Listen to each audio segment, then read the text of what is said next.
So ಗೆಳೆಯರೆ, ಭಾರತದಲ್ಲಿ ಈಗ ಎಂಥ ಸಾರಿಗೆ ಆವಿಷ್ಕಾರಗಳನ್ನು ಅಭಿವೃದ್ಧಿಪಡಿಸಲಾಗುತ್ತಿದೆ ಅಂದರೆ ಇದು ಕೇವಲ ಪ್ರಯಾಣವನ್ನ ವೇಗವಾಗಿ ಮತ್ತು ಸುರಕ್ಷಿತವಾಗಿಸುವುದಷ್ಟೇ ಅಲ್ಲದೆ ಪರಿಸರಕ್ಕೆ ಪ್ರಯೋಜನಕಾರಿ ಇದೆ ಅನ್ನೋದನ್ನು ಕೂಡ ಸಾಬೀತುಪಡಿಸಬಹುದು. ಈ ಹೊಸ ಸಾರಿಗೆ ಪರಿಹಾರಗಳು ಕೇವಲ ಭಾರತದಲ್ಲಿ ಅಷ್ಟೇ ಅಲ್ಲದೆ ಪ್ರಪಂಚದಾದ್ಯಂತ ದೊಡ್ಡ ಬದಲಾವಣೆಯನ್ನ ತಂದಿದೆ.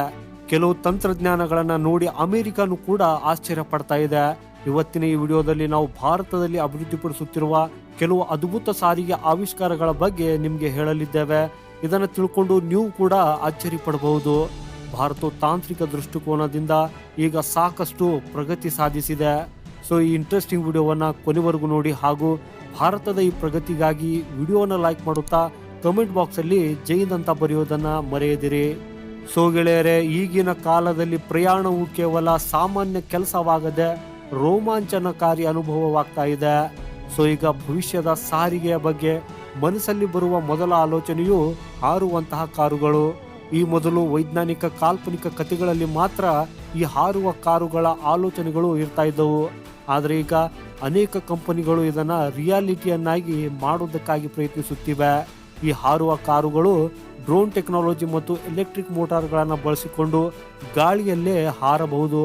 ಇದರಿಂದಾಗಿ ಪ್ರಯಾಣಿಕರು ಟ್ರಾಫಿಕ್ ಅನ್ನು ತಪ್ಪಿಸುವ ಮೂಲಕ ತಮ್ಮ ಪ್ರಯಾಣವನ್ನ ಸುಲಭವಾಗಿ ಪೂರ್ಣಗೊಳಿಸಬಹುದು.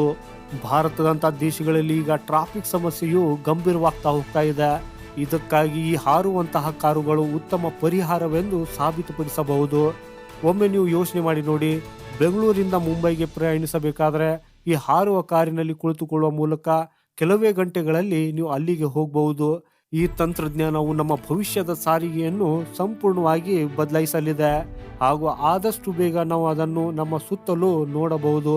ಸೊ ಈಗ ಭವಿಷ್ಯದ ಸಾರಿಗೆಯಲ್ಲಿ ಪ್ರಮುಖ ಪಾತ್ರ ವಹಿಸಬಹುದಾದ ಮತ್ತೊಂದು ಉನ್ನತ ಮಟ್ಟದ ಸಾರಿಗೆ ತಂತ್ರಜ್ಞಾನದ ಬಗ್ಗೆ ಮಾತಾಡೋಣ. ಈ ಮ್ಯಾಗ್ಲೆವ್ ಟ್ರೈನ್ಗಳು ಸಾಮಾನ್ಯ ರೈಲಿನಂತೆ ಹಳಿಗಳ ಮೇಲೆ ಚಲಿಸೋದಿಲ್ಲ. ಬದಲಿಗೆ ಇದು ಕಾಂತೀಯ ಶಕ್ತಿಗಳ ಸಹಾಯದಿಂದ ಗಾಳಿಯಲ್ಲಿ ತೇಲ್ತದೆ. ಅದಕ್ಕಾಗಿ ಇದನ್ನ ಮ್ಯಾಗ್ಲೆವ್ ಅಂತ ಕರೆಯಲಾಗ್ತದೆ ಹಾಗೂ ಯಾವುದೇ ಶಬ್ದ ಅಥವಾ ಕಂಪನವಿಲ್ಲದೆ ಗಂಟೆಗೆ ಇದು 600 ಕಿಲೋಮೀಟರ್ ವೇಗದಲ್ಲಿ ಚಲಿಸುತ್ತದೆ. ಮ್ಯಾಗ್ಲೆವ್ ಟ್ರೈನ್ ಕೇವಲ ವೇಗವಾಗಿರುವುದಲ್ಲದೆ ಪರಿಸರಕ್ಕೆ ಪ್ರಯೋಜನಕಾರಿಯಾಗಿದೆ. ಯಾಕಂದ್ರೆ ಇದು ಮಾಲಿನ್ಯವನ್ನ ಕಡಿಮೆ ಮಾಡ್ತದೆ.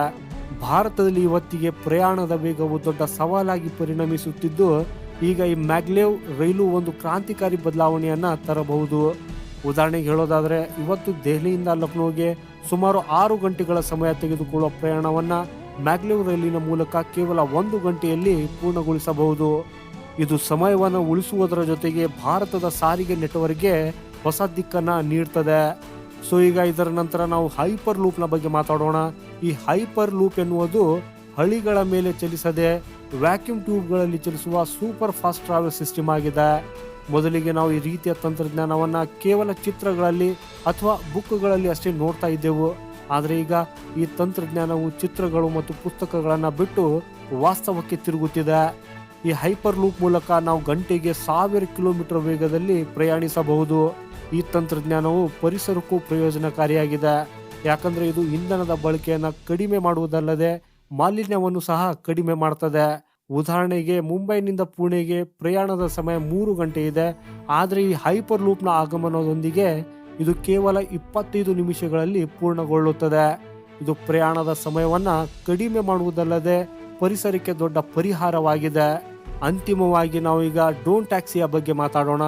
ಇದು ಸಾರಿಗೆ ಭವಿಷ್ಯದಲ್ಲಿ ಮತ್ತೊಂದು ಪ್ರಮುಖ ಆವಿಷ್ಕಾರವಾಗಿದ್ದು ಸಂಪೂರ್ಣ ಸ್ವಯಂ ಚಾಲಿತ ಟ್ಯಾಕ್ಸಿ ಆಗಿದೆ.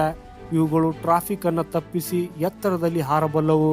ಇದನ್ನ ದೊಡ್ಡ ನಗರಗಳಲ್ಲಿ ಪ್ರಯಾಣಿಕರನ್ನ ಅವರ ಗಮ್ಯಸ್ಥಾನಕ್ಕೆ ಸಾಗಿಸುವುದಕ್ಕಾಗಿ ಬಳಸಲಾಗ್ತದೆ. ಭಾರತದಲ್ಲಿ ಟ್ರಾಫಿಕ್ ಮತ್ತು ಸಮಯ ವ್ಯರ್ಥವಾಗುವುದು ಒಂದು ದೊಡ್ಡ ಸಮಸ್ಯೆಯಾಗಿದ್ದು ಈಗ ಈ ಡ್ರೋನ್ ಟ್ಯಾಕ್ಸಿ ಸಮಯವನ್ನು ಉಳಿಸುವ ಜೊತೆಗೇನೆ ಪ್ರಯಾಣವನ್ನು ಕೂಡ ಅನುಕೂಲಕರವಾಗಿಸುತ್ತದೆ. ಇದು ನಗರ ಪ್ರದೇಶಗಳಲ್ಲಿ ಪ್ರಯಾಣವನ್ನ ಅತ್ಯಂತ ವೇಗವಾಗಿ ಮತ್ತು ಮಾಲಿನ್ಯ ಮುಕ್ತಗೊಳಿಸುತ್ತದೆ. ಈ ಎಲ್ಲ ಆವಿಷ್ಕಾರಗಳ ಆಗಮನವು ಭಾರತದ ಸಾರಿಗೆ ಕ್ಷೇತ್ರದಲ್ಲಿ ಹೊಸ ಕ್ರಾಂತಿಯನ್ನು ತರಬಹುದು. ಉದಾಹರಣೆಗೆ ಹೈಪರ್ ಲೂಪ್, ಹಾರುವ ಕಾರುಗಳು, ಮ್ಯಾಗ್ಲೆವ್ ರೈಲುಗಳು, ಚಾಲಕರಹಿತ ಕಾರುಗಳು ಮತ್ತು ಡ್ರೋನ್ ಟ್ಯಾಕ್ಸಿಗಳು. ಇವುಗಳು ಕೇವಲ ಪ್ರಯಾಣವನ್ನು ವೇಗವಾಗಿಸುವುದಲ್ಲದೆ ಪರಿಸರವನ್ನು ಕೂಡ ಸುರಕ್ಷಿತವಾಗಿಸುತ್ತವೆ. ಈಗ ಭಾರತವು ಸಂಪೂರ್ಣವಾಗಿ ವಿಭಿನ್ನವಾದ, ವೇಗವಾದ ಮತ್ತು ಸುರಕ್ಷಿತವಾದ ಸಾರಿಗೆ ಯುಗಕ್ಕೆ ಕಾಲಿಡಲಿದೆ. ಯಾಕಂದ್ರೆ ಈ ಭವಿಷ್ಯವು ಇನ್ನು ಮುಂದೆ ಕೇವಲ ಕನಸಾಗಿರುವುದಲ್ಲದೆ ಈಗ ಇದು ನಿಜವಾಗಲು ಹೊರಟಿದೆ. ಸೊ ಗೆಳೆಯರೇ, ಇದರ ಬಗ್ಗೆ ನಿಮ್ಮ ಅಭಿಪ್ರಾಯ ಏನು? ಭಾರತವು ಈಗ ಇನ್ನೋವೇಷನ್ ಕ್ಷೇತ್ರದಲ್ಲಿ ಪ್ರಗತಿ ಸಾಧಿಸುತ್ತಿದೆನಾ, ಹೌದು ಅಥವಾ ಇಲ್ಲ ಅನ್ನೋ ಬರೆಯುವುದರ ಮೂಲಕ ನಿಮ್ಮ ಅಭಿಪ್ರಾಯವನ್ನು ಖಂಡಿತ ನಮಗೆ ತಿಳಿಸಿ.